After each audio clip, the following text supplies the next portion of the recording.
Question दिया गया है, सूची फसलों को सूची सेकंड से सुमेलित करना है। देखो घास की दिया है कि जो घास है वो कौन सी घास कहां पर पाई जाती है, आपने पढ़ा होगा, आपने ये पढ़ा होगा कि कौन सी घास कहां पर पाई जाती है। अब आप बताइए पंपास घास जो है वो कहां पर होती है। ये शीतोष्णकटिबंधीय आपकी है और इसका विस्तार होता है अमेरिका महाद्वीप की अर्जेंटीना, ब्राजील, उरुग्वे में होगा। मतलब यहाँ पर जो आपका हो जाएगा पंपास घास मैदान कहां मिलेगा, तो अर्जेंटीना हो जाएगा, इसका लॉक करिए, आपका 4 हो जाएगा। प्रेरी घास के मैदान जो मिलते हैं संयुक्त राज्य अमेरिका में मिलते हैं, इसका फर्स्ट हो जाएगा। डाउन्स जो मिलता है आपके ऑस्ट्रेलिया में मिलता है, डाउन्स आपका मिलता है ऑस्ट्रेलिया में, इसका थर्ड हो जाएगा। विल्ड आपका दक्षिण अफ्रीका में मिलता है, तो इसका आपका 2 हो जाएगा। तो 4 1 3 2, 4 1 3 2, इसका स्क्रीनशॉट ले लीजिएगा, ठीक है। 4 1 3 2, देखते हैं कोई ऑप्शन हो। 4 1 3 2, देखिए ऑप्शन क्या मिल गया, थर्ड नंबर आपका राइट हो गया। आगे बढ़ते हैं, क्वेश्चन दिया गया है, निम्नलिखित में से कौन सा युग्म असंगत दिया गया है। यहाँ पर देखो अक्षांश रेखा है और आपका द्वीप दिया गया है। तो देखिए भाई इसमें क्या दिक्कत आपकी दी गई है। भूमध्य रेखा, भूमध्य रेखा अक्षांश रेखा में भूमध्य रेखा बोर्नियो द्वीप पर पड़ता है। कर्क रेखा ताइवान से जाती है, मकर रेखा मेडागास्कर से दिया है, आर्कटिक रेखा आपके होन्सु से दिया गया है। आर्कटिक रेखा आपके होन्सु, होन्सु द्वीप आपको पता है कहां पड़ता है, जापान में पड़ता है, ठीक है, जापान में। और आर्कटिक क्या है, बहुत ऊपर आपकी जाती है, आर्कटिक बहुत ऊपर चली जाती है। मतलब यहाँ पर जो ऑप्शन आपका डी वाला है ये मैच आपका नहीं कर रहा है, ठीक है, ऑप्शन बनेगा आपका डी नंबर। जी हाँ, होन्सु जापान पड़ता है और जो आर्कटिक रेखा है वो बहुत ऊपर आपकी चली जाती है, ठीक है। आगे बढ़ते हैं, क्वेश्चन आपसे अगला पूछा गया है कि विश्व की प्रमुख नहरों को लंबाई के अनुसार बड़े से छोटे क्रम में सजाना है आपको, ठीक है। ये कौन सी बड़ी है कौन सी छोटी है, इस क्रम से आपको यहाँ पर सजाना है, ठीक है। तो चलिए सजाइए भाई। यहाँ पर देखिए सबसे जो बड़ी नहर है इनमें से कौन आपकी बनेगी, बड़े से छोटे क्रम में आपको सजाना है, ठीक है, बड़े से छोटे क्रम में आपको सजाना है। तो भाई बताइए, सुएज नहर आपकी इनमें से हो जाएगी, फिर आपकी केल नहर, फिर आपकी पनामा नहर, इसमें से जो आपका बनेगा, आपका जो जवाब है आपका कौन सा 53 नंबर में, वो बनेगा आपका 1 नंबर। देखो यहाँ पर दिया बड़े से छोटे। अच्छा आप लोगों ने पढ़ा होगा पनामा नहर, है ना, तो पनामा नहर चौड़ी है ना, बड़ी नहीं है, लंबी नहर नहीं है कि आपकी लंबी नहर हो। तो याद रखिए सुएज नहर आपकी सबसे बड़ी है, फिर कील नहर है, फिर आपकी पनामा नहर है, तो इसका ऑप्शन बनेगा आपका 53 का ए नंबर आपका राइट हो जाएगा, ठीक है, 53 का ए नंबर आपका राइट हो जाएगा, नोट कर लीजिएगा, ठीक है। चलिए आगे बढ़ते हैं, क्वेश्चन आपसे अगला पूछा गया है, कह रहे निम्नलिखित नदियों को उनकी लंबाई के आधार पर बड़ी से छोटी क्रम में यहाँ पर सजाना है, 54 नंबर में। यहाँ पर सजा लीजिए भाई। देखो यहाँ पर जो आपकी सबसे बड़ी इनमें से होगी गोदावरी होती है, कौन सी होगी भाई, गोदावरी होगी, फिर कृष्णा नदी होगी, फिर नर्मदा होगी, फिर आपकी महानदी होगी। तो यहाँ पर देखिए जो ऑप्शन बी नंबर आपका है ये इसका राइट आंसर होगा, नोट कर लीजिएगा। इनमें से आपकी गोदावरी, कृष्णा, नर्मदा, महानदी, ये इसका आंसर आपका राइट होगा, बी नंबर इसका राइट हो जाएगा, ठीक है। चलिए आगे बढ़ते हैं, क्वेश्चन आपसे अगला पूछा गया है, कह रहे निम्नलिखित में से कौन कौन से आर्द्रभूमि स्थलों को वर्ष 2021 अर्थात हाल ही में रामसर आर्द्रभूमि की सूची में नामित किया गया है। तो देखिए भाई 2021 में जो शामिल किया गया है वो किसको यहाँ पर शामिल किया गया है, कुछ इस प्रकार से आपको दिया गया है। तो देखो यहाँ पर दिया गया है कह आपसे भिंडावास वन्यजीव अभ्यारण्य हो गया, ठीक है। इसके बाद आपका हो जाएगा थोल झील आपकी है, और इसके बाद आपकी जो कांवर झील है, कौन कांवर झील है, तो ये आपकी इनमें है। जो ऑप्शन बनेगा आपका थर्ड आपका ए बी डी, क्या हो जाएगा ए बी डी, इनको आपको शामिल किया गया है। अच्छा चार जो पूछे गए हैं कि चार जो आपकी शामिल की गई हैं 2021 में, वो आपकी कौन सी है। तो देखो इनमें से हरियाणा में जो आपका भिंडावास वन्यजीव अभ्यारण्य है, और सुल्तानपुर और गुजरात के थोल झील व धवाना आर्द्रभूमि, इससे आपको जोड़ा गया है, ठीक है। तो इस प्रकार से याद रखिए। अच्छा ये क्वेश्चन दिया गया है कि कांग्रेस के किस अधिवेशन के दौरान पहली बार भारत का राष्ट्रीय गीत गाया गया था। चलिए भाई भारत का जो राष्ट्रीय गीत गाया गया है ना, ये पहली बार यहाँ पर कब गाया गया था, 56 नंबर के ऑप्शन क्या होगा, ये कलकत्ता अधिवेशन 1911 में गाया गया था, ठीक है। तो ऑप्शन बनेगा यहाँ पर आपका थर्ड नंबर हो जाएगा। चलिए आगे बढ़ते हैं, क्वेश्चन आपसे अगला पूछा गया है। यहाँ पर देखिए अगला क्वेश्चन दिया गया है कि गांधी इरविन समझौते में किसने मध्यस्थ की भूमिका अदा की थी। चलिए गांधी इरविन समझौते में किसने मध्यस्थ की भूमिका अदा की थी, तो मध्यस्थ में थे तेज बहादुर सुप्रू, इसका आंसर बनेगा थर्ड नंबर, ठीक है, इसका नंबर बनेगा थर्ड नंबर, इसका आंसर राइट हो जाएगा, ठीक है।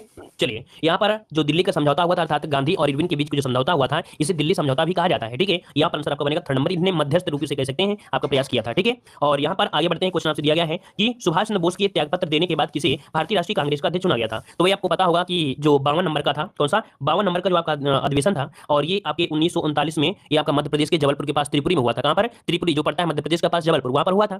इसमें से सुभाष चंद्र बोस अध्यक्ष चुने गए थे, लेकिन महात्मा गांधी से विवाद के बाद क्या हुआ, सुभाष चंद्र बोस ने कांग्रेस पद से अध्यक्ष मतलब पद से इस्तीफा दे दिया, और जो बचा हुआ समय था उसके लिए जो राजेंद्र प्रसाद थे, मतलब ऑप्शन जो बनेगा यहाँ पर सी नंबर हो जाएगा, राजेंद्र प्रसाद को बना दिया गया था, ठीक है। ये पॉइंट नोट करिएगा, क्वेश्चन बहुत बार पूछा गया है। आगे बढ़ते क्वेश्चन दिया है, निम्नलिखित में से किसके शासनकाल में हुडों ने भारत पर आक्रमण किया था। तो देखो हुडों को बोलते हैं मलिच्छ बलते, बहुत दिनों से नहाया नहीं करते थे ये हुड, ठीक है। तो ये जो आपके हुड है भारत में जो हमला किया था वो कब किया था, तो ये स्कंदगुप्त के समय किया था। क्या स्कंदगुप्त के समय किया था, एक अभिलेख मिलता है जूनागढ़ का अभिलेख, तो जूनागढ़ के अभिलेख के अनुसार स्कंदगुप्त के शासन बनते ही हुडों का आक्रमण यहाँ पर हो रहा था, ठीक है। और स्कंदगुप्त ने हुडों को पराजित भी किया था, याद रखिए स्कंदगुप्त ने हुडों को पराजित भी किया था, ठीक है। चलिए आगे बढ़ते हैं, क्वेश्चन आपसे पूछा गया है, निम्नलिखित में से कौन से संविधान संशोधन अधिनियम के द्वारा केंद्र में मंत्रिपरिषद के आकार को परिसीमित कर दिया गया। कह रहा आपसे केंद्र में जो आपका कह सकते हैं मंत्रिपरिषद का आकार है वो सीमित कर दिया गया था, कुल मिला के 15% कर दिया गया था कि 15% होंगे आपके अध्यक्ष को लगाकर, ठीक है। मतलब यहाँ पर जो आपका हुआ था 91 नंबर का संशोधन हुआ था, इसमें से ये कब किया गया था 2003 में, ठीक है। 2003 में कहा गया था कि जो अधिकतम संख्या होगी वो 15% से अधिक नहीं हो सकती है अध्यक्ष को मिलाकर, तो यहाँ पर हो जाएगा आपका थर्ड नंबर। अगला क्वेश्चन दिया गया है कि भारतीय संविधान के अनुसार राज्यों की विधायकों में जो सम्मिलित होते हैं कौन होते हैं, राज्यों की विधायिका में जो शामिल होंगे वो कौन शामिल होंगे। देखो भाई राज्यपाल होती है, विधानसभा होते हैं, विधान परिषद जहां इसका अस्तित्व है, क्योंकि विधान परिषद हर जगह नहीं है, 6 राज्यों में विधान परिषद है, तो याद रखिए जो आपकी विधायिका होती है उसमें आपका राज्यपाल होंगे, विधानसभा होंगे और विधान परिषद से मिलकर बनता है, ठीक है। आगे बढ़ते क्वेश्चन दिया गया है कि भारत के संविधान का कौन सा भाग कल्याणकारी राज्य के आदर्श की घोषणा करता है। देखो कल्याणकारी राज्य जो कि एक नीति निर्देशक तत्व आपका है, और आर्टिकल नंबर आपके कह सकते हैं 36 से लेके 51 तक जो भाग 4 है, कौन सा भाग 4 है वहां पर ये देखने को मिलता है। तो इसका आंसर हो जाएगा राज्य के नीति निर्देशक तत्व में आपका कल्याणकारी राज्य के यहाँ पर घोषणा करता है, इसका आंसर बनेगा ए नंबर राइट हो जाएगा। आगे बढ़ते हैं, क्वेश्चन दिया गया है कि भारतीय संविधान का कौन सा अनुच्छेद अस्पृश्यता का उन्मूलन करता है और किसी भी रूप के आचरण का निषेध करता है? तो अस्पृश्यता हो जाएगा ऑप्शन कौन, बी नंबर आपको हो जाएगा जो अनुच्छेद जो 17 है, ये इसका आंसर राइट हो जाएगा। ठीक है, चलिए आगे बढ़ते हैं। क्वेश्चन दिया गया है कि जल के अंदर पड़ी हुई मछली वास्तविक गहराई से कुछ ऊपर उठी हुई दिखाई देती है, इसका कारण क्या होता है? आप देखे होंगे ये प्रयोग दिए भी होंगे कि कोई बाल्टी है उसके अंदर एक छन डालेंगे तो हल्का सा क्या होता है, लगता नहीं है। मान लो ये नहीं, देखिए एक उदाहरण ये होता है कि कोई सिक्का पड़ा हुआ है अगर बाल्टी में, तो लगता नहीं कि बहुत अंदर है, वो थोड़ा ऊपर दिखा करता है लेकिन होता नीचे है। ये क्यों होता है? ये होता है आपके प्रकाश का अपवर्तन के कारण। ठीक है, प्रकाश के अपवर्तन के कारण होता है, याद रखिएगा। ठीक है, अगर कोई मछली भी है तो वास्तविक गहराई से कुछ उठी हुई दिखाई देती है। ठीक है, आगे बढ़ते हैं। क्वेश्चन आपसे अगला पूछा गया है, निम्नलिखित में से कौन सा कोयला सर्वश्रेष्ठ कोयला कहा जाता है? सर्वश्रेष्ठ कोयला जो आपका है वो कौन सा है? नोट करिए, सर्वश्रेष्ठ कोयला होता है एंथ्रासाइट कोयला। कौन? एंथ्रासाइट कोयला होता है, सर्वश्रेष्ठ होता है और यहाँ पर आंसर बनेगा आपका ए नंबर राइट हो जाएगा। ये बिना धुएं के साथ और उच्च ऊष्मा के साथ जुड़ता है। ठीक है, जलता है तो ऑप्शन आपका थर्ड नंबर हो जाएगा। आगे बढ़ते हैं। क्वेश्चन दिया है कि आवर्धक शीशा होता है, आवर्धक शीशा होता है, आवर्धक शीशा होता है, क्या होता है भाई? यहाँ पर आंसर बताइए 66 नंबर में। तो आवर्धक शीशा मतलब कह सकते हैं जो उत्तल लेंस होता है उसे कहते हैं। ठीक है, नोट करिए, इसका फर्स्ट हो जाएगा आवर्धक शीशा उत्तल लेंस होता है, इसे सरल सूक्ष्मदर्शी के नाम से भी जाना जाता है। याद रखिए, इसे सरल सूक्ष्मदर्शी के नाम से जाना जाता है। क्यों? क्योंकि इसमें इस वस्तु को छोटा करने की शक्ति होती है, अर्थात छोटा हो जाता है। ठीक है, तो यहाँ पर आंसर क्या हो जाएगा? फर्स्ट हो जाएगा। आगे बढ़ते हैं। क्वेश्चन दिया गया है, कह रहा है टेलीस्कोप एवं प्रिज्म बनाने के लिए किस कांच का प्रयोग किया जाता है? टेलीस्कोप बनाना है या प्रिज्म बनाना है तो इसके लिए कौन सा कांच होगा? तो ये होता है आपका कौन? प्रकाशी कांच का प्रयोग किया जाता है। क्या? प्रकाशी कांच का प्रयोग किया जाता है, याद रखिएगा। ठीक है, चलिए, और अगर प्रयोगशाला की वस्तुएं बनाना पड़े, क्या प्रयोगशाला की अगर वस्तुएं बनाना पड़े तो क्या प्रयोग करते हैं? पायरेक्स कांच का प्रयोग करते हैं। ये भी क्वेश्चन आपसे पूछा गया है, याद रखिएगा। ठीक है, क्लियर हो गया है। अच्छा, यहाँ पर जो धूप के चश्मे बनाए जाते हैं, धूप के चश्मे, वो होता है क्रूस कांच। ठीक है, क्या होता है? क्रूस कांच से आपके धूप के चश्मे आपके बनाए जाते हैं। ठीक है, चलिए आगे बढ़ते हैं। क्वेश्चन दिया गया है, निम्नलिखित में से कंप्यूटर की विशेषता नहीं है। कंप्यूटर की विशेषता यहाँ पर नहीं है, तो कंप्यूटर की विशेषता क्या है? भंडारण क्षमता होना, ये सही है। शुद्धता होता है, तर्कगणना होता है, निर्णय लेने की क्षमता। भाई निर्णय लेने की क्षमता इसका मतलब थोड़ा होता है निर्णय जितना हम लोग इसको डाटा स्टोरेज देंगे उतने तो होगा ना, तो भाई इसके अंदर क्षमता ये होती है, शुद्धता होती है, गणना होती है, लेकिन निर्णय लेने की क्षमता ये थोड़ा कहेंगे, तो ऑप्शन हो जाएगा थर्ड नंबर राइट हो जाएगा। ठीक है, आगे बढ़ते हैं। क्वेश्चन दिया गया है, कंप्यूटर साक्षरता दिवस कब मनाते हैं? कंप्यूटर साक्षरता दिवस कब मनाते हैं? तो भैया मनाते हैं 2 दिसंबर को। कब मनाते हैं? 2 दिसंबर को मनाते हैं, याद रखिए। ऑप्शन बनेगा आपका यहाँ पर बी नंबर आपका राइट हो जाएगा। ठीक है, चलिए यहाँ पर आगे बढ़ते हैं। क्वेश्चन दिया है कि माइक्रोसॉफ्ट कंपनी की स्थापना किसके द्वारा की गई थी? माइक्रोसॉफ्ट कंपनी की स्थापना ये हुई थी 1975 में। कब हुई थी? अप्रैल 1975 में हुई थी और किया गया था बिल गेट्स और पॉल एलन के द्वारा। किसके द्वारा? बिल गेट्स और पॉल एलन के द्वारा किया गया था। ठीक है, और कहां हुई थी? तो आपकी अमेरिका में हुई थी, याद रखिएगा। आगे बढ़ते हैं। क्वेश्चन दिया गया है कि विशेष आहरण अधिनियम बास्केट में निम्नलिखित में से कौन सी एक मुद्रा शामिल नहीं है? विशेष आहरण अधिकार, विशेष आहरण अधिकार बास्केट में कौन सी एक मुद्रा शामिल नहीं है? ये आपकी देखिए, आपका डॉलर इसमें है, जापानी येन है, पाउंड है, लेकिन रुपया भैया इसके अंतर्गत आपका शामिल नहीं है। कोई वस्तु अगर आपको लेना होता है तो आप लोगों को अपने रुपये को कन्वर्ट करना पड़ेगा, जैसे मुद्रा हो गया, जापानी येन में हो गया, इनमें कन्वर्ट करना पड़ेगा, इसके बाद आपको चीजें मिलेंगी। ऐसे नहीं मिलेंगे विदेशों में जाइए रुपया दे दीजिए और इसके बाद काम हो जाए। ठीक है, तो यहाँ आंसर आपका ये इसमें से शामिल नहीं है, याद रखिएगा। ठीक है, चलिए यहाँ पर आगे बढ़ते हैं। क्वेश्चन आपसे अगला है कि पहले साई संस्थागत पुरस्कारों से कितने एथलीटों और कोचों को सम्मानित किया गया? पहले साई संस्थागत पुरस्कारों से कितने एथलीटों और कोचों को सम्मानित किया गया? यहाँ पर 72 नंबर में। तो आपका जवाब हो जाएगा 246। क्या हो जाएगा? 246। अभी खेल हुआ था, जिसे बोलते हैं केंद्रीय युवा मामले और खेल मंत्री श्री अनुराग ठाकुर ने नई दिल्ली में 246 एथलीटों और कोचों को पहली बार साई पुरस्कार दिया गया है। अर्थात ये जो पुरस्कार हुआ है पहली बार पुरस्कार दिया गया है। तो क्वेश्चन नोट कर लीजिएगा कि जवाहरलाल नेहरू स्टेडियम में समारोह हुआ था, इसमें से 162 एथलीट थे, 84 कोच थे। ठीक है, इस प्रकार से इनको याद रख लीजिएगा। तो इसका आंसर हो जाएगा यहाँ पर बी नंबर हो जाएगा, 246 लोगों को दिया गया था। ठीक है, चलिए आगे बढ़ते हैं। क्वेश्चन दिया गया है कि वैश्विक शांति सूचकांक 2021 के अनुसार विश्व का अशांत देश आपका कौन सा है? मतलब विश्व का अशांत देश इनमें से कौन हो जाएगा? 73 नंबर में। 73 का ऑप्शन हो जाएगा डी नंबर, अफगानिस्तान हो जाएगा। क्या हो जाएगा? अफगानिस्तान इसका आंसर बने, अफगानिस्तान हो जाएगा। ठीक है, क्लियर हो गया है। अगर पूछे प्रथम स्थान पर कौन है, तो प्रथम स्थान पर आपका है कौन सा? आइसलैंड है। कौन सा? तो आपका जो आइसलैंड है वो प्रथम स्थान पर है आपके शांति सूचकांक में। ठीक है, और यहाँ पर कह सकते हैं अशांत देश जो घोषित किया गया है वो अफगानिस्तान है, और यहाँ पर कह सकते हैं कुल देश आपके थे 163 देश आपके शामिल किए गए थे। ठीक है, चलिए आगे बढ़ते हैं। क्वेश्चन दिया गया है कि सुरेंद्र तेंदुलकर समिति के अनुसार समस्त भारत में निर्धनता का अनुपात जो रहा है वो कितना रहा है? सुरेंद्र तेंदुलकर समिति के अनुसार समस्त भारत में निर्धनता का जो अनुपात रहा है वो कितना रहा है? तो आपका रहा है 21.9%। कितना? 21.9% रहा है। इसका ऑप्शन बनेगा आपका बी नंबर राइट हो जाएगा। देखो हमने एक चीज आपको बताया होगा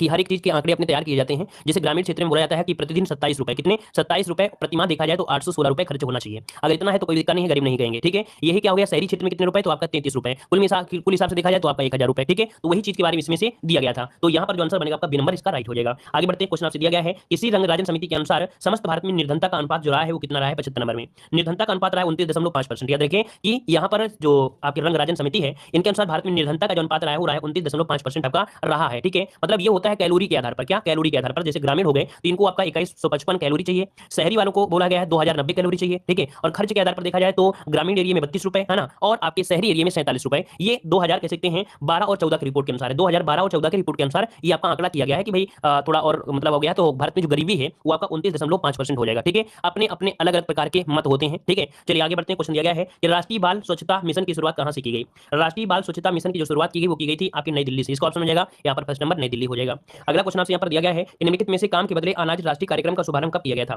चलिए बताइएगा कि काम के बदले अनाज राष्ट्रीय कार्यक्रम का जो शुभारंभ किया गया, ये किया गया था आपके 14 नवंबर 2004 से। क्या 14 नवंबर 2004 से किया गया था। यहाँ पर दिया है कि काम के बदले अनाज राष्ट्रीय, देखो जोड़ दिया गया राष्ट्रीय। अगर ये बोल देता कि काम के बदले अनाज कार्यक्रम, तब आपका आंसर अलग हो जाता है, याद रखिएगा, ठीक है। तब आपका जवाब 1971 हो जाता अगर पूछ लेता काम के बदले अनाज। लेकिन यहाँ पर दिया है काम के बदले अनाज राष्ट्रीय कार्यक्रम, तो ये हो जाएगा आपका 2004 हो जाएगा, ठीक है। चलिए आगे बढ़ते हैं। क्वेश्चन आपसे दिया गया है कि भूमि मापक यंत्र वर्नियर का आविष्कार किसने किया था। वर्नियर से आपको याद रखना है, वर्नियर जो आपका पेरी वर्नियर है, इसका ऑप्शन बनेगा बी नंबर, इसका राइट हो जाएगा, ठीक है।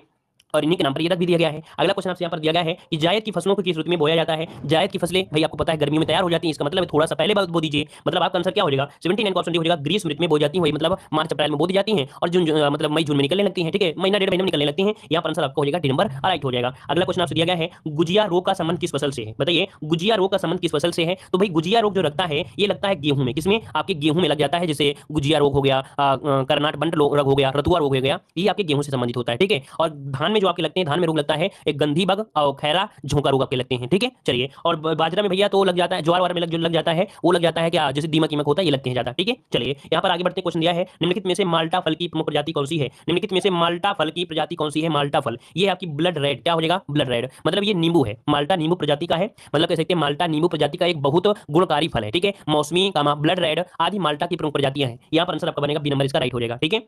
अगला क्वेश्चन दिया है उत्तर प्रदेश 2000 दामिनी हेल्पलाइन सेवा का संबंध निम्नलिखित में से किससे है। दामिनी इसका संबंध पूछा गया है कि उत्तर प्रदेश में जो दामिनी हेल्पलाइन सेवा है इसका जो संबंध है वो किससे पूछा गया है 82 नंबर में। तो आपका आंसर यहाँ पर क्या हो जाएगा भाई, तो आपका 82 का आंसर हो जाएगा थर्ड नंबर, महिलाओं की सुरक्षा से। किससे है, महिलाओं की सुरक्षा। यहाँ पर आंसर बनेगा आपका थर्ड नंबर, यहाँ पर राइट हो जाएगा। ये 30 दिसंबर कब, 30 दिसंबर 2019 को ये आपकी कह सकती योजना हुई थी, जो कि सड़क मतलब राज्य सड़क परिवहन निगम द्वारा महिलाओं की सुरक्षा हेतु दामिनी हेल्पलाइन की शुरुआत की गई थी, ठीक है। चलिए यहाँ पर आगे बढ़, अच्छा दामिनी ऋषि कपूर से, वाह मतलब तुरंत याद आ गया भाई कि दामिनी ऋषि कपूर की फिल्म है ना, वाह क्या बात है। चलिए आगे बढ़ते हैं। क्वेश्चन दिया है कि भूमि के हक सीमांकन बंटवारे से संबंधित वाद विवाद किसके कार्यालय में जाता है। मतलब कि अगर भूमि के हक से अगर विवाद है या कोई बंटवारा है तो इसका वाद विवाद जो जाता है किसमें जाता है, तो आपके उप जिलाधिकारी में जाता है। हमने बताया था एसडीएम में जाते हैं, किसमें एसडीएम जाता है, याद रखिएगा। भूमि के हक सीमांकन बंटवारा जो संबंधित वाद होता है वो उप जिलाधिकारी में जाता है। और ये भी बताया था कि लेखपाल का अगर स्थानांतरण करना है दूसरी जगह तो भी आपके एसडीएम के अंतर्गत में ही आपका होता है। आगे बढ़ते हैं। क्वेश्चन दिया गया है खसरा कितने वर्ष में एक बार नवीनीकृत होता है। खसरा कितने वर्ष में एक बार नवीनीकृत किया जाता है, याद रखिए एक वर्ष क्या हो जाएगा यहाँ पर, एक वर्ष में, मतलब खसरा स्वयं अधिकार अभिलेख नहीं है किंतु अधिकार अभिलेख के आधार पर किया जाता है, ठीक है।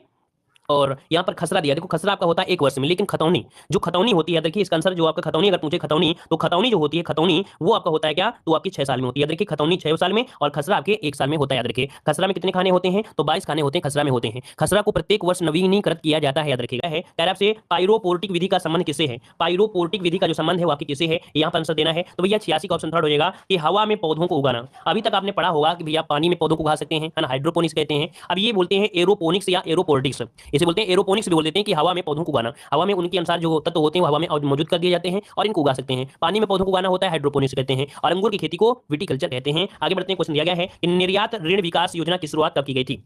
चलिए निर्यात ऋण विकास की जो शुरुआत की गई थी कब की गई थी 87 नंबर में, तो ऑप्शन हो जाएगा 16 सितंबर 2020 को। कब, 16 सितंबर 2020 को इसकी शुरुआत की गई थी, जिसका उद्देश्य है कि निर्यातकों को रियायती ब्याज दर पर ऋण उपलब्ध कराया जाता है। जो निर्यात करते हैं उनको ब्याज दर आपका उपलब्ध कराने के लिए ये गई थी। 16 सितंबर को मनाते हैं, ओजोन दिवस क्या मनाते हैं, ओजोन दिवस मनाते हैं। और ओजोन को मापने की इकाई होती है डॉप्सन, पाई कहाँ जाती है, समताप मंडल में पाई जाती है। आगे बढ़ते हैं। क्वेश्चन दिया गया है कि मरुभूमि विकास कार्यक्रम कब प्रारंभ किया गया था। मरुभूमि विकास कार्यक्रम कब प्रारंभ किया गया, यहाँ पर आंसर क्या हो जाएगा आपका 8 का ऑप्शन थर्ड हो जाएगा 77-78 अर्थात 1977-78 में मरुभूमि विकास कार्यक्रम प्रारंभ किया गया था, जो कि 100% या 60% केंद्रीय सहायता के आधार पर यह कार्यान्वित किया जा रहा है, ठीक है। चलिए आगे बढ़ते हैं। क्वेश्चन दिया गया है लेखपाल का पद राजस्व परिषद के अधीन किस समूह का पद बताया गया।